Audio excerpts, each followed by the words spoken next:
Nothing highlights the horror and absurdity of long-term leftist goals quite like having leftists themselves seize power and begin to use that power toward achieving those goals. Which brings us neatly to sleepy, creepy Joe Biden, also known as Kamala Harris's placeholder, and the remarkable job he's doing in highlighting the laughably Orwellian and thoroughly dictatorial worldview at the core of progressivism. After totally not stealing an election in which his opponent got millions more votes than any president in history and spending the campaign hiding in his basement in between appearing at events that drew microscopic crowds en route to him breaking all vote-getting records by outperforming even Barack Obama by a mile, our dear leader Uncle Joe has launched into an also record-setting frenzy of executive orders. This on the heels of his installation/inauguration in which a handful of attending civilians were surrounded by somewhere north of 25,000 troops and a sea of barricades, fences, and razor wire. Which is, of course, not at all like a tin pot banana republic dictator kind of thing, right? Then there's the attempted categorization of at least half the nation as some sort of domestic terrorist or threat to the Banana Republic or some such thing.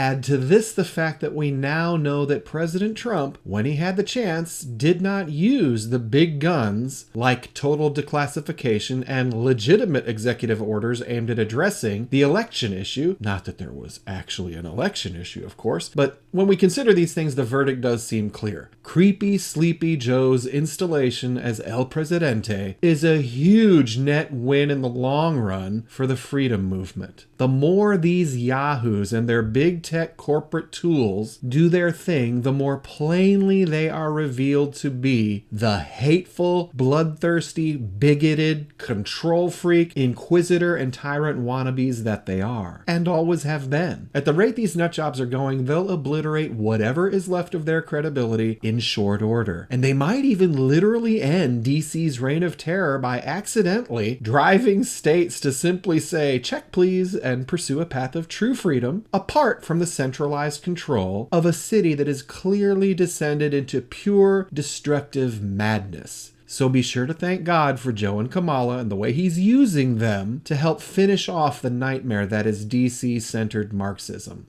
If you appreciate this perspective and want a daily dose of informed optimism as the good guys ramp up for ultimate victory over the forces of suicidal stupidity and hypocrisy that are currently but temporarily dominating the culture, please subscribe to the channel and visit hellrazerreport.com. When we network together and engage our enemies with a clear view of reality as it actually exists rather than what they try to tell us it is, we will win together.